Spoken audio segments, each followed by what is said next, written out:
할렐루야. 새벽 아침이 밝아왔습니다. 오늘 우리가 함께 묵상할 하나님의 말씀은 예레미야서 4장 15절로 22절입니다. 오늘 말씀은 악은 재앙을 불러옵니다.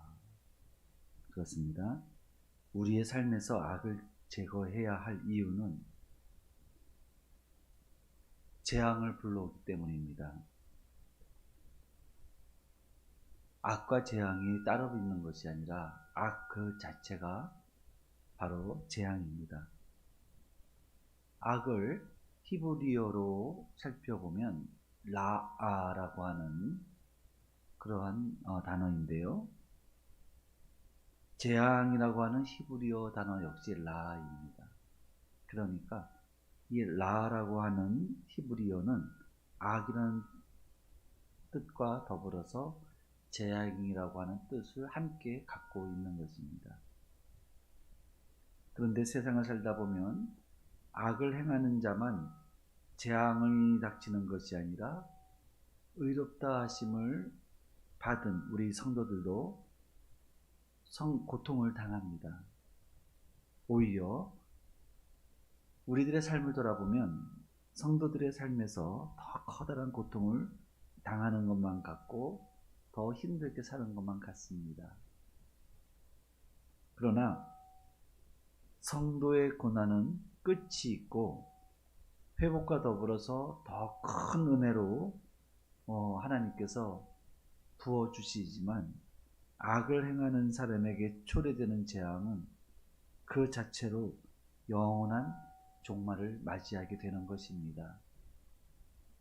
그만큼 악이 초래하는 결과가 아주 참담하고 큰 고통이기 때문에 하나님께서는 예레미야서 4장 14절에서 예루살렘아 내 마음의 악을 버리라 이렇게 말씀하고 계시는 겁니다.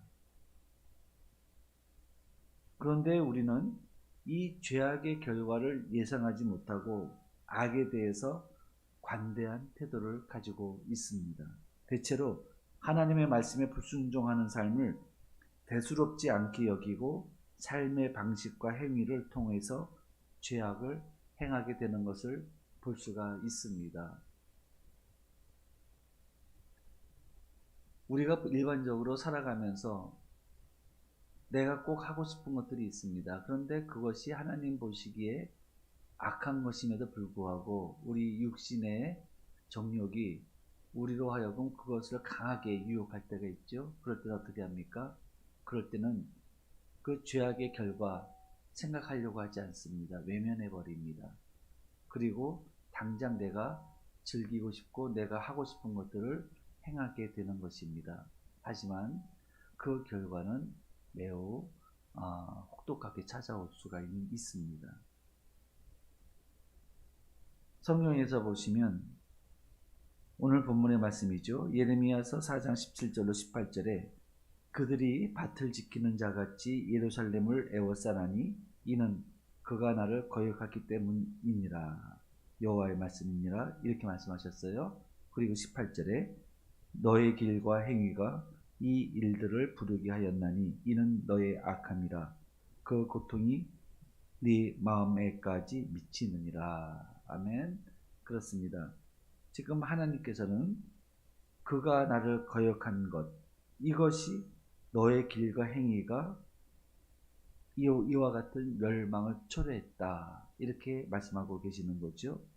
이 말씀이 의미하는 바는 무엇일까요? 그것은 이 성경에서 길이라고 하는 것은 삶의 방식을 의미합니다. 살아가는 삶의 습관들을 얘기하는 거죠. 그렇게 된다면 하나님을 거역하는 삶의 방식들, 하나님을 거역하는 하나님의 말씀에 순종하지 아니하는 그러한 삶의 어떤 방식이나 어떤 삶의 습관들이 그것을 따라서 살아간다는 것을 알 수가 있습니다. 즉 하나님을 거역하는 삶의 방식과 습관을 따라서 살아가는 행위가 곧 악을 행하며 그 결과로 유다의 멸망을 초래하였다고 말씀하고 계시는 겁니다. 하나님께서 택하시고 거룩하신 소망 가운데 일으키신 나라 이스라엘이 수도 없이 죄를 지었으나 하나님께서는 용서하시고 권면하시는 그 은혜를 베풀어 주심에도 불구하고 이스라엘 백성들은 하나님을 끝내 거역함으로써 하나님과의 아름다운고 친밀한 관계가 무너지게 되는 거죠. 결국 파국을 맞이한 이 상황에 대하여 하나님의 탄식이 우리의 귓가를 맴돌게 된 것입니다. 그 탄식이 무엇입니까? 예레미야서 4장 22절입니다. 내 백성은 나를 알지 못하는 어리석은 자요 지각이 없는 미련한 자식이라. 악을 행하기에는 지각이 있으나 선을 행하기에는 무지하도다. 아멘. 그렇습니다. 예레미야서 하나님께서 예레미야를 부르실 때 하나님께서 이스라엘 백성들의 그 죄악에 대한 부분들을 예레미야 선지자에게 뭐라고 말씀하셨냐면 예레미야서 2장 13절에 내 백성이 두 가지 악을 행하였나니 곧 그들이 생수의 근원되는 나를 버린 것과 스스로 웅덩이를 판 것인데 그것은 물을 가두지 못할 터진 웅덩이들이니라. 이렇게 말씀하고 계십니다. 그뿐만이 아니라 하나님께서는 또한 이사야 선지자에게 하신 말씀 또한 뭐라고 말씀하시냐면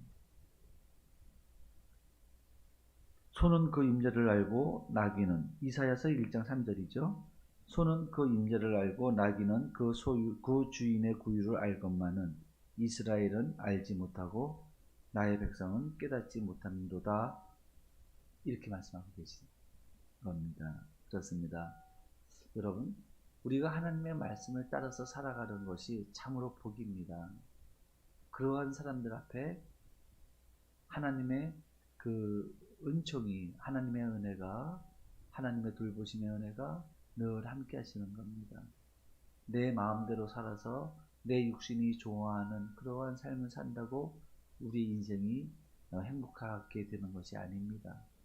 사람이 진짜로 행복하게 살기를 원한다면 하나님의 말씀을 날마다 묵상하고 하나님의 말씀을 주야로 묵상하고 또 그 말씀의 뜻을 따라서 살아가는, 그럴 때 사람이 행복하게 살 수가 있는 겁니다.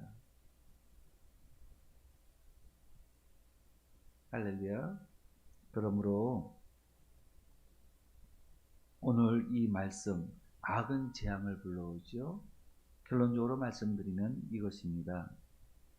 우리가 하나님을 거역하는 그러한 삶을 사는 것이 바로 멸망을 초래한다라고 말씀하셨기 것을 우리가 오늘 아침에 들었습니다. 그러므로 하나님을 거역하는 삶이 아니라 하나님께 순종하는 삶의 방식을 가지고 늘 하나님의 말씀에 순종하는 그러한 삶을 우리가 살아감으로 말미암아 우리 가운데 우리가 원하는 그러한 행복한 인생, 승리한 인생을 할 수 있게 되는 겁니다. 그러므로 오늘 이 말씀을 통하여 우리는 성도의 본분인 하나님과의 관계를 더욱 돈독히 하여 하나님을 경외하며 예배하는 삶, 말씀의 인도하심에 순종하는 삶을 살아감으로 말미암아 악을 멀리 하여야 하겠습니다. 하나님은 악을 행함으로 죽는 것을 원하지 않으십니다. 비록 우리가 악을 행하였을지라도 우리가 돌이키고 회개하고 하나님께서 돌아와서 하나님의 그 치유하시는 손길, 악을 제거하시는 그 손길을 받고 그리고 우리가 치유되고 회복되어져서 다시 일어나서 하나님의 영광 가운데, 영광의 빛 가운데 살아가는 것을 기뻐하시는 분이 바로 우리 하나님이십니다. 그러므로 악이 초래할 엄중한 파멸의 고통에서 우리가 벗어날 뿐 아니라 하나님을 기뻐하며 하나님을 기쁘시게 하는 복된 삶을 살아야 하겠습니다. 오늘도 우리 주 예수 그리스도 안에서 은혜와 평강이 샬롬